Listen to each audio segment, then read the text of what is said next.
உச்சம் பெறக்கூடிய இந்த செவ்வாயினுடைய பெயர்ச்சி இந்த காலகட்டம் உங்களுக்கு நல்ல ஒரு ஏற்றத்தை தொழில் ரீதியாக யாரெல்லாம் மகர ராசியில இருக்கக்கூடியவர்கள் உயர் பதவி அந்தஸ்து ரொம்ப ப்ரையாரிட்டி கொடுத்து உங்களுக்கு தான் அதற்குண்டான ஆர்டர்ஸே ரொம்ப துரிதமாக நடக்கிறதுக்கு உண்டான ஒரு நேரமாக இருக்கும். யாராவது இந்த மாதிரியான ப்ரமோஷன்ஸ் எதிர்பார்த்துட்டு இருக்கிறீங்க அப்படின்னா, நம்மலாம் இந்த மாதிரியான இடத்துக்கு வருவோமா, நமக்கு இந்த இடத்துல வேலை கிடைக்குமா அப்படின்லாம் நீங்க எதிர்பார்த்திருக்கவே மாட்டீங்க.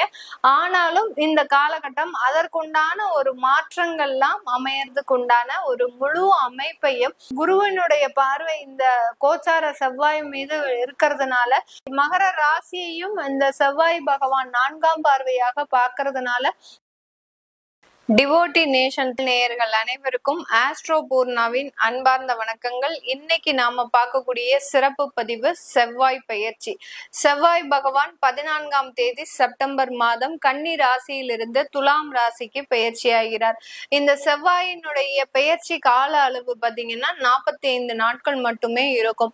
27ஆம் தேதி அக்டோபர் மாதம் வரை இந்த செவ்வாய் துலாம் ராசியில இருக்க போறார். இந்த 45 நாட்கள் இருக்கக்கூடிய செவ்வாய் பகவான் ஒவ்வொரு ராசி என்பர்களுக்கும் என்ன மாதிரியான ஒரு பலன்களை கொடுக்க போறார். ஏன்னா பாவ கிரகத்துல செவ்வாயும் ஒரு முக்கியமான ஒரு பங்கை வகிக்கும். ஒரு சூடான கிரகம், ரொம்ப விரைவாக சுற்றக்கூடிய ஒரு கிரகம் தான் இந்த செவ்வாய். செவ்வாய் ஒரு ஜாதகருக்கு ரொம்ப பலமா இருக்கு அப்படின்ற பட்சத்துல அவர் ரொம்ப போல்டா ஒரு தன்னம்பிக்கை மிகுந்த ஒரு நபராக தான் அந்த ஜாதகர் இருப்பார். அதே சமயம் அந்த செவ்வாய் ராகு கேதுவினோட சேர்ந்துருச்சு அப்படின்னா எப்போதுமே ஒரு சண்டை சச்சரவுகள் அதிகமாக இருக்கக்கூடிய ஒரு ஜாதகராக இருக்கும். இந்த மாதிரியாக அந்த செவ்வாய் இருக்கக்கூடிய ஒரு ஸ்தானத்தை பொறுத்துதான் அதனுடைய பலன்கள் முக்கியமாக அமையும். ஒரு திருமணத்துல அந்த செவ்வாய் ஒரு களத்திர ஸ்தானத்தை குறிக்கக்கூடிய ஒரு காரக கிரகமாகும். அதாவது கணவனுடைய சில குணாதிசயங்களை தெரிவிக்கக்கூடிய ஒரு காரக கிரகமாக அந்த செவ்வாய் பாவிக்கப்படுகிறது.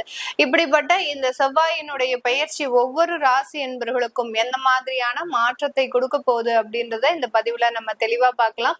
இந்த சேனல்ல முதன்முறையா பாக்குறீங்க அப்படின்னா சப்ஸ்கிரைப் பண்ணிக்கோங்க. பெல் பட்டன்ல ஆல் ஆப்ஷன் சூஸ் பண்ணிக்கோங்க. நாம இப்ப பார்க்கக்கூடிய ராசி என்பர்கள் மகர ராசி என்பர்கள். மகர ராசி பாத்தீங்கன்னா காலபுருஷனுக்கு 10ஆம் இடம் கர்மஸ்தானத்துல இருக்கக்கூடிய ஒரு ராசி தான் இந்த மகர ராசி. இந்த மகர ராசி என்பர்களுக்கு அந்த செவ்வாய் பகவான் 10ஆம் இடத்திலேயே பெயர்ச்சியாகி வர்றாரு. இதனால் வரைக்கும் அந்த பாக்கியஸ்தானத்துல இருந்த அந்த செவ்வாய் பகவான் 10ஆம் இடமான அந்த கர்மஸ்தானத்திற்கு பெயர்ச்சியாகி வர்றாரு. இந்த செவ்வாய் ஆகப்பட்டவர் உங்களுடைய ராசியில எப்போதுமே உச்சம் பெறார். உச்சம் பெறக்கூடிய இந்த செவ்வாயினுடைய பெயர்ச்சி இந்த காலகட்டம் உங்களுக்கு நல்ல ஒரு ஏற்றத்தை தொழில் ரீதியாக யாரெல்லாம் மகர ராசியில இருக்கக்கூடியவர்கள் தொழில் செஞ்சிட்டு இருக்கிறீங்களோ, அதாவது லேபர் கான்ட்ராக்ட் செய்யலாம், அடுத்து பாத்தீங்கன்னா HR கன்சல்டன்சி தொழில் பண்ணிக்கலாம், அடுத்து கமிஷன் தொழில் பண்றவங்க, அடுத்து பாத்தீங்கன்னா ஸ்கிராப் தொழில் பண்றவங்க, அடுத்து பாத்தீங்கன்னா மைன் சம்பந்தப்பட்ட தொழில், அடுத்து வீடு சம்பந்தப்பட்ட டைல்ஸ், இரும்பு கம்பி, ஜல்லி இந்த மாதிரியான தொழில் செய்யறவங்க, அடுத்து பெயிண்ட் சம்பந்தப்பட்ட தொழில் செய்யறவங்க, இந்த எல்லா தொழிலையும் சேர்ந்த இந்த மகர ராசி என்பர்களுக்கு இந்த காலகட்டம் நல்ல ஒரு விரிவான ஒரு காலகட்டம், நல்ல வெற்றி அடையக்கூடிய ஒரு காலகட்டமாக இருக்கும். ஏன்னா உங்களுடைய லாபஸ்தானாதிபதி ஆகப்பட்ட அந்த செவ்வாய் 10ஆம் இடத்துக்கு பெயர்ச்சியாகி வர்றாரு. அடுத்து 45 நாட்கள்ல உங்களுக்கு லாபஸ்தானத்திற்கே வந்துருவார். அப்படி இருக்கும்போது இந்த மகர ராசி என்பவர்களுக்கு இந்த தொழில் சம்பந்தப்பட்ட வளர்ச்சிகள் அதிகரிக்கக்கூடிய ஒரு நேரமாக இருக்கும். நிறைய மகர ராசி என்பவர்களுக்கு வீடு விற்கல அப்படின்னு எப்பவோ வாங்கின ஒரு நிலமோ ஒரு வீடோ உங்களுக்கு விற்காம இருக்கு அப்படின்னா இப்போ சுலபமாக விற்கக்கூடிய ஒரு தருணமாக தான் இருக்க போகுது. அந்த வீடு விற்கிறதுனால உங்களுக்கு ஒரு பேமெண்ட் வந்து அதுல இருந்து ஒரு சில கடனை அடைப்பதற்கு உண்டான ஒரு நேரமாகவும் இந்த மகர ராசி என்பர்களுக்கு ஒரு ஆறுதலான ஒரு செவ்வாய் பெயர்ச்சியாக தான் இருக்கும். இது நாள் வரைக்கும் இருந்த செவ்வாய் பெயர்ச்சியை விட இப்ப இருக்கக்கூடிய இந்த செவ்வாய் பெயர்ச்சி உங்களுக்கு ஒரு நல்ல நன்மைகளை தரக்கூடிய ஒரு பெயர்ச்சியாக தான் இருக்க போகுது. இந்த மகர ராசி என்பர்களுக்கு சுகஸ்தானாதிபதியும் கூட இந்த செவ்வாய் பகவான். அப்படி இருக்கும்போது இந்த காலகட்டம் நீங்க புதிதாக வீடுகள் வாங்குவதற்குண்டான ஒரு தருணம்.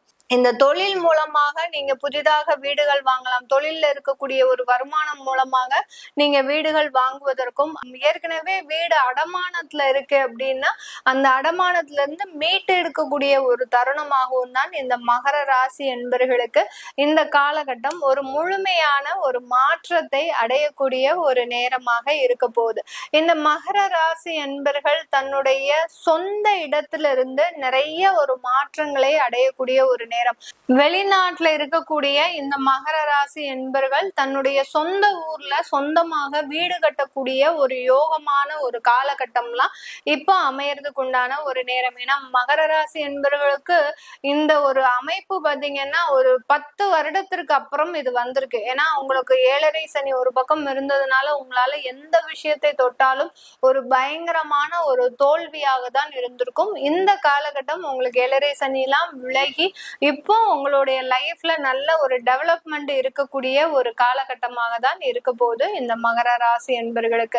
வெளிநாட்டு மாற்றமும் இந்த காலகட்டம் இருக்கு. நீங்க வெளியூருக்கு போகணும், வெளிநாட்டுக்கு போகணும் அப்படின்னு நினைக்கிறவங்க எல்லாம் சடனா அதற்குண்டான ஒரு அமைப்புகள்லாம் உங்களுக்கு வர்றதுக்கு உண்டான ஒரு நேரம். நீங்க எண்ணியே பார்த்திருக்க மாட்டீங்க, நம்ம எல்லாம் இந்த மாதிரியான இடத்துக்கு வருவோமா, நமக்கு இந்த இடத்துல வேலை கிடைக்குமா அப்படின்லாம் நீங்க எதிர்பார்த்திருக்கவே மாட்டீங்க. ஆனாலும் இந்த காலகட்டம் அதற்குண்டான ஒரு மாற்றங்கள்லாம் அமையறதுக்கு உண்டான ஒரு முழு அமைப்பையும் இந்த மகர ராசி என்பர்கள் துரிதமாக பெறக்கூடிய ஒரு நேரமாக தான் இருக்க போகுது. இந்த மகர ராசியில இருக்கக்கூடிய உத்திராடம் நட்சத்திர அன்பர்களுக்கு உங்களுடைய அரசாங்க உத்தியோகத்துல நல்ல ஒரு பதவி, உயர் பதவி, ப்ரமோஷன்ஸ் எல்லாமே கிடைக்கும். அரசாங்க உத்தியோகத்துல இருக்கிறீங்க அப்படின்னா நீங்க ஒரு கீழ்மட்ட லெவல்ல வேலை செய்யறவங்க கூட ஒரு செக்ரட்டரியேட் லெவல்ல நீங்க வேலை செய்யறதுக்கு உண்டான ஆணைகள்லாம் உங்களுக்கு வரதுக்கு உண்டான ஒரு வரும். ஜிஓ எல்லாம் பாஸ் ஆகும். ரொம்ப ஃபாஸ்டா உங்களுக்கு உண்டான ஒரு வேலை அந்தஸ்து பாத்தீங்கன்னா உயர் பதவி அந்தஸ்து ரொம்ப ப்ரையாரிட்டி கொடுத்து உங்களுக்கு தான் அதற்குண்டான ஆர்டர்ஸே ரொம்ப துரிதமாக நடக்கிறதுக்கு உண்டான ஒரு நேரமாக இருக்கும். யாராவது இந்த மாதிரியான ப்ரமோஷன்ஸ் எதிர்பார்த்துட்டு இருக்கிறீங்க அப்படின்னா கண்டிப்பாக அதெல்லாமே 100% கிடைப்பதற்குண்டான ஒரு நேரமாக தான் இந்த மகர ராசி என்பர்களுக்கு அந்த உத்திராடம் நட்சத்திர அன்பர்களுக்கு இருக்க போகுது. அடுத்த திருவோணம் நட்சத்திர அன்பர்கள் இந்த காலகட்டம் உங்களுடைய குழந்தைகளினுடைய வளர்ச்சியில அதிகப்படியான ஒரு பிரயத்தனம் எடுப்பீங்க. குழந்தைகளுக்காக நீங்களே ஒரு இடம் விட்டு இடம் மாற்றம் செய்யறது, அவங்களுடைய வேலைக்காக நீங்க உங்களுடைய வேலையை விட்டு கூட நீங்க வேற இடத்துக்கு போறது, அடுத்து பாத்தீங்கன்னா அவங்களுடைய உயர் படிப்புக்காக சில கடன்களை போடுறது, இப்படி அந்த குழந்தைகளினுடைய வளர்ச்சிக்காக அதிகப்படியான ஒரு பிரயத்தனங்களை இந்த திருவோணம் நட்சத்திர அன்பர்கள் முழுமையாக எடுக்கக்கூடிய ஒரு தருணமாக தான் இருக்கும். அடுத்த அவிட்டம் நட்சத்திர அன்பர்கள் இந்த காலகட்டத்துல, இந்த செவ்வாயினுடைய பெயர்ச்சி காலகட்டத்துல நீங்க ஒரு சொந்தமாக தொழில் அமைக்கக்கூடிய ஒரு நேரம். சின்ன லெவல்ல ஆரம்பிப்பீங்க. முதல்ல அது ரெஸ்டாரண்டா இருக்கலாம், அடுத்து வெளிநாடா இருந்தீங்கன்னா ரெஸ்டாரண்ட் பிசினஸ் அமைப்பீங்க, அடுத்து பாத்தீங்கன்னா ரியல் எஸ்டேட் பிசினஸ், அதாவது வீடு வாங்கி கமிஷன் புரோக்கரேஜ் தொழில், இதெல்லாம் அமைக்கக்கூடிய ஒரு நேரமாக தான் இந்த அவிட்டம் நட்சத்திர அன்பர்களுக்கு இந்த காலகட்டம் ஒரு சாதகமான ஒரு பலனை கொடுக்கக்கூடிய ஒரு நேரமாக தான் இருக்கும். இந்த மகர ராசி அன்பர்கள் வெளியூர் வெளிநாட்டுல இருக்கக்கூடியவர்கள் உங்களுடைய குடும்ப உறவுகள்ல நிறைய ஒரு பிரிவுகள் இருக்கு. உங்களுடைய மனைவியை பிரிந்து, கணவனை பிரிந்து, அடுத்து பாத்தீங்கன்னா இதுக்கு இடையில உங்களுடைய குழந்தைகளினுடைய வாழ்க்கை ஒரு தள்ளாடக்கூடிய ஒரு நேரத்துல இருக்கும். அவர்களினுடைய எதிர்காலம் என்ன மாதிரியா இருக்க போறதோ, இப்படி எல்லாம் ஒரு பல்வேறு குழப்பமான ஒரு சூழ்நிலையில இருக்கக்கூடிய இந்த மகர ராசி அன்பர்கள் வெளிநாட்டுல இருக்கக்கூடியவர்களுக்கு இந்த காலகட்டம் ஒரு சாதகமான ஒரு அமைப்பை கொடுக்கக்கூடிய ஒரு நேரமாக தான் இருக்கும். இந்த சாதகமான அமைப்பு பிரிந்த குடும்பங்கள் கூட மீண்டும் சேர்வதற்குண்டான ஒரு நேரம்.